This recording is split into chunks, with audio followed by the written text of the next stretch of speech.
வணக்கம் ஃப்ரெண்ட்ஸ், நம்ம இந்த வீடியோவில் என்ன பார்க்க போனால் எஸ்எஸ்சி ஜிடி கான்செப்ட்கான ரிசல்ட்டை ஆன்லைனில் எப்படி செக் பண்ணி பார்க்கறது அப்படின்னு சொல்லி அந்த வீடியோவில் பார்க்க போகிறோம்.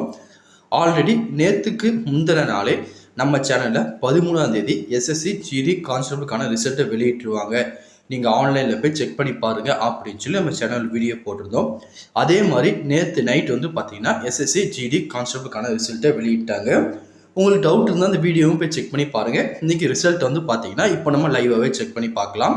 இப்போ டைம் வந்து பார்த்தீங்கன்னா 7:33 AM. இப்போ அவங்க எஸ்எஸ்சியோட அஃபிஷியல் வெப்சைட்டுக்குள்ளே முதல்ல நீங்கள் வந்துருங்க. ssc.gov.in அந்த வெப்சைட்டுக்குள்ளே வந்துருங்க. வந்ததுக்கப்புறம் கீழே அப்படியே ஸ்க்ரோல் டவுன் பண்ணிட்டே வந்தீங்கன்னா சைடில் வந்து பார்த்தீங்கன்னா குயிக் லிங்க் அப்படின்னு சொல்லி ஒரு லிங்க்ஸ் கொடுத்துருப்பாங்க. இதில் வந்து பார்த்தீங்கன்னா apply, answer key, admit card, result அப்படின்னு சொல்லி 4 விதமான காலம் இருக்கும். இதில் நீங்கள் ரிசல்ட்டுன்னு இருக்குது பார்த்தீங்களா, ஜஸ்ட் அதை மட்டும் நீங்கள் கிளிக் பண்ணுங்கள். உங்களுக்கு ஒரு பேஜ் ஓப்பன் ஆகும். இதில் அப்படியே கீழே இங்கே ஸ்க்ரோல் டவுன் பண்ணிட்டே வாங்க. இங்கே பாருங்கள், லாஸ்ட்டாக வந்து பார்த்தீங்கன்னா 5ஆம் தேதி வெளியிட்டுருக்காங்க. அதுக்கப்புறம் மேலே வந்து பாருங்கள் 13/12/2024 டேட் கொடுத்துருக்காங்க. இதில் வந்து பார்த்தீங்கன்னா லிஸ்ட் 1 வந்து ஃபீமேல் கேண்டிடேட்கான ரோல் நம்பர் ஆர்டர் வந்து பார்த்தீங்கன்னா இதில் உங்களுக்கு கொடுத்துருக்காங்க. இல்லை தெளிவாகவே கொடுத்துட்டாங்க பாருங்கள், இதுக்கான லிஸ்ட்டு. அதுக்கப்புறம் ரிசல்ட் யாரெல்லாம் செலக்ட் ஆங்களோ அவங்க நம்பர் கொடுத்துருக்காங்க. அதுக்கு அடுத்தபடி அப்படியே நீங்கள் கீழே வந்தீங்கன்னா லிஸ்ட்டு 2 வந்து கொடுத்துருக்காங்க. இல்லை mail candidate roll number order copy இது வந்து பார்த்தீங்கன்னா இதில் கொடுத்துருக்காங்க. இதே மாதிரி வந்து பார்த்தீங்கன்னா மேலே வந்தீங்கன்னா லிஸ்ட்டு 3 கொடுத்துருக்காங்க. அதுக்கப்புறம் லிஸ்ட்டு 4 அப்படின்னு சொல்லி தனித்தனியாக கொடுத்துருக்காங்க. உங்களுக்கு எந்த பிடிஎஃப் வேணுமோ அதை வந்து பார்த்தீங்கன்னா டவுன்லோட் பண்ணுங்கள். நான் வந்து பார்த்தீங்கன்னா இல்லை ஃபஸ்ட் எடுத்து லிஸ்ட்டு 1 வந்து பார்த்தீங்கன்னா ரைட்டிங் அப்னு கொடுத்துருக்காங்க பார்த்தீங்கன்னா, ஜஸ்ட் அது லிங்கை கிளிக் பண்ணுறேன். கிளிக் பண்ணதுக்கப்புறம் அது டவுன்லோட் ஆகுது. எனக்கு இந்த டவுன்லோட் அப்படிங்கிறத கொடுத்துட்றேன். கொடுத்ததுக்கப்புறம் ஓப்பன் பண்ணி பார்த்தேன், இந்த மாதிரி தான் இருக்கும். எஸ்எஸ்சி ஜிடி தரப்புலேருந்து கொடுத்துருக்காங்க. மொத்தம் எத்தனாயிரம் வேகன்சி, மெயில் எவ்வளோ, ஃபீமேல் எவ்வளோ, மொத்தமாக எத்தனை பேர் எக்ஸாம் அட்டன் பண்ணாங்க, என்னென்ன கேட்டகரியில் வேகன்சி இருக்குது அப்படின்னு சொல்லி டீட்டெயிலாக கொடுத்துட்டாங்க. கொடுத்து கீழே அப்படியே ஸ்க்ரோல் டவுன் பண்ணிட்டே வந்தால் மொத்தம் வேகன்சி வந்து பார்த்தீங்கன்னா ஃபீமேலில் எவ்வளோ இருக்குது, 5150 வேகன்சி இருந்துச்சு. அதில் 4891 வேகன்சி மட்டும் தான் ஃபில் பண்ணியிருக்காங்க. கம்யூனிட்டி வைஸாக எத்தனை கேண்டிடேட் செலக்ட் பண்ணியிருக்கோம் அப்படின்னு சொல்லி அவங்களே கொடுத்துட்டாங்க. அதேமாதிரி மெயிலுக்கு வந்துடலாம். மெயில் வந்து பார்த்தீங்கன்னா 41,467 வேகன்சி இருக்குது. இங்கே 39,375 கேண்டிடேட் மட்டும் தான் இதில் செலக்ட் பண்ணியிருக்காங்க.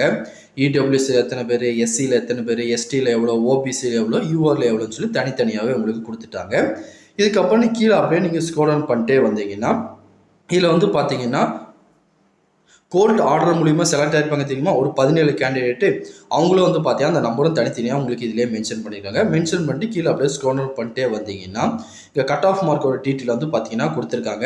ஃபீமேல் கேட்டகரி வந்து பார்த்தீங்கன்னா எஸ்எஸ்எஃப்க்கான கட் ஆஃப் மார்க்கான டீட்டெயில் வந்து பார்த்தீங்கன்னா இதிலே உங்களுக்கு கொடுத்துருக்காங்க, எவ்வளோ கட் ஆஃப் மார்க் வருது என்னன்னு சொல்லி. அதுக்கப்புறம் அப்படியே நீங்கள் கீழே ஸ்க்ரோல் டவுன் பண்ணிட்டே வந்தீங்கன்னா இதில் ஃபஸ்ட்டு வந்து பார்த்தீங்கன்னா ஃபீமேல் கேட்டகரி செலக்ட் ஆனவங்களுக்கு கொடுத்துருக்காங்க.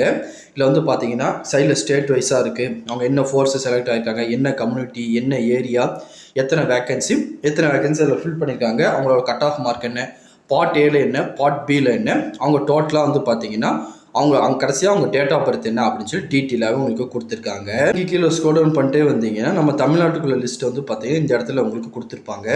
கீழே அப்படியே வாங்க பாருங்கள், தமிழ்நாட்டுக்குள்ள ஸ்டேட் இங்கே வந்துருச்சு உங்களுக்கு. இதில் வந்து பார்த்தீங்கன்னா இடபிள்யூஎஸ்க்கு யாருமே செலக்ட் ஆகலை. அதுக்கடுத்து வந்து பார்த்தீங்கன்னா ஓபிசியில் 79.51 மார்க்கில் வந்து பார்த்தீங்கன்னா ஓபிசி செலக்ட் ஆகிருக்காங்க. எஸ்சியில் வந்து பார்த்தீங்கன்னா 69.94 செலக்ட் ஆகிருக்காங்க. அதே யூஆரில் வந்து பார்த்தீங்கன்னா 81 வந்து பார்த்தீங்கன்னா செலக்ட் ஆகிருக்காங்க. அதுக்கடுத்து இடபிள்யூஎஸ்சில் வந்து பார்த்தீங்கன்னா 42. இது எல்லாமே வந்து பார்த்தீங்கன்னா பிஎஸ்எஃப், சிஎஸ்எஃப்னு சொல்லி ஒரு கேட்டகரிஸாக மாறுது. இதுக்கப்புறம் இந்த பிடிஎஃப் நீங்கள் இது முடிச்சுட்டா கீழே ஸ்க்ரோல் டவுன் பண்ணிட்டே வந்தீங்கன்னா இதில் வந்து பார்த்தீங்கன்னா எஸ்எஸ்எஃப்க்கு வந்து பார்த்தீங்கன்னா மெயில் கேட்டகரியில் என்ன கட் ஆஃப் இருக்குது, எத்தனை பேர் செலக்ட் ஆகிருக்காங்க அப்படின்னு சொல்லி இது டீட்டெயிலாக கொடுத்துட்டாங்க. அதுக்கப்புறம் கீழே அப்படியே ஸ்க்ரோல் டவுன் பண்ணிட்டு வந்தீங்கன்னா மீதி எல்லா கேட்டகரிக்கும் தனித்தனியாக கொடுத்துருக்காங்க. இதுலேயும் நீங்கள் அப்படியே கீழே ஸ்க்ரோல் டவுன் பண்ணிட்டே வந்தீங்கன்னா தமிழ்நாட்டுக்கு லிஸ்ட் வந்து பார்த்தீங்கன்னா கீழே கொஞ்சம் லாஸ்ட்டில் தான் வரும். உங்களுக்கு கொஞ்சம் கீழே ஸ்க்ரோல் டவுன் பண்ணிட்டு வந்துருங்க. தமிழ்நாட்டுக்கான லிஸ்ட் வந்து பார்த்தீங்கன்னா இங்கே தனித்தனியாக உங்களுக்கு கொடுத்துட்டாங்க. இது ஒன்ஸ் இது எல்லாமே டீட்டெயிலாக செக் பண்ணி பார்த்துக்கோங்க. பண்ணதுக்கப்புறம் வந்து பார்த்தீங்கன்னா நிறைய பேர் ப்ரோ இது ரோல் நம்பர் இல்லை, நான் எப்படி என்னோட ரோல் நம்பர் இருக்கா இல்லையான்னு பார்க்குறது அப்படின்னு கேட்பீங்க. இல்லை லிஸ்ட் 2க்கு வந்துருங்க. இதில் மட்டும்தான் வந்து பார்த்தீங்கன்னா மெயில் கேண்டிடேட்டோ ரோல் நம்பரோட கொடுத்துருப்பாங்க. சைடில் ரிசல்ட்னு இருக்குது பார்த்தீங்கன்னா, ஜஸ்ட் அதை கிளிக் பண்ணுங்கள். கிளிக் பண்ணிங்கன்னா அதுக்கான பிடிஎஃப் வந்து உங்களுக்கு டவுன்லோட் ஆகும். பாருங்கள், எனக்கு அதுக்கான லிஸ்ட் வந்து பார்த்தீங்கன்னா இப்போ டவுன்லோட் ஆயிடுச்சு. இதில் அவங்க name, roll number, father name, அதுக்கப்புறம் வந்து பார்த்தீங்கன்னா அவங்க என்ன ரேங்க்கில் இருக்காங்கன்னு சொல்லி டீட்டெயிலாக கொடுத்துட்டாங்க. இதில் உங்கள் ரோல் நம்பர், நேம், உங்கள் ஃபாதர் நேம் எல்லாமே கரெக்டாக இருக்கா அப்படின்னு சொல்லி செக் பண்ணி உங்கள் நேம் இருக்கா இல்லையான்னு சொல்லி நீங்கள் இதில் பார்த்துக்கோங்க. வேறு எதுவும் இதை பற்றி உங்களுக்கு டவுட் இருந்தாலும் கீழே கமெண்ட் செக்ஷன் தெரிவிங்க. கண்டிப்பாக உங்களுக்கு நான் கிளியர் பண்ணி தரேன். இந்த பதிவு கண்டிப்பாக உங்களுக்கு பயனுள்ளதாக இருக்கும்னு நினைக்கிறேன். தெரியாதவங்க ஃப்ரெண்ட்ஸ்க்கு இந்த வீடியோ ஷேர் பண்ணுங்கள், பிடிச்சிருந்தா லைக் பண்ணுங்கள். அடுத்த ஒரு வீடியோ சந்திக்கலாம். Thank you and bye bye friends.